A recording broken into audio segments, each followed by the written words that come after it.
I came here to Brio Studios to try to talk to the owners. Instead, I found an employee gathering up some dance costumes in hopes of using them for an upcoming performance. She told me there's been some problems with the paychecks, and she isn't the only one. So the last paycheck I've had that has cleared was September. Jade Matner is the program director at Brio Studio. She also gave birth just 12 days ago. This new mom wasn't ready to go on camera, but she says she has been living a nightmare. As you were having your baby, you found out your check bounced and you couldn't pay the rent with it.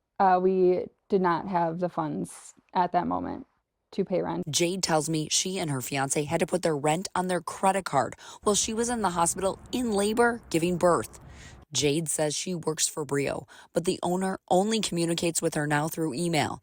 And we have seen those emails, including one promising to resolve the problems with the paychecks. Beginning November 4th, I was promised $300 a day, and I haven't seen a dime of that. Jade wasn't the only one who told me that. I spoke to 2 other employees who also didn't want to go on camera, who are having the same issues with their paychecks. On top of that, we heard from parents who say they've paid thousands of dollars in advance for dance classes. For our teams, I paid $3,000. For the Nutcracker, all in with costumes was about $1,000. Are any of those things going to happen? I don't think so.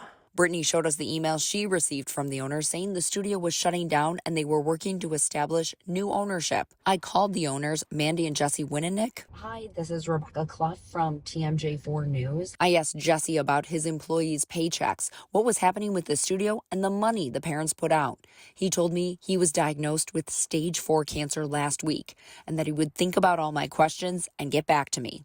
I'm still waiting for that response. In the meantime, Jade's family has gone through most of their emergency savings while her paycheck remains in limbo. Now we're looking at the holidays and you're... I don't know how we're going to do it for Christmas when at the moment we can barely scrape by covering our own bills. I did reach out to the Wisconsin Department of Workforce Development about the paychecks, and I have not heard back. In Brookfield, Rebecca Clough, TMJ4 News.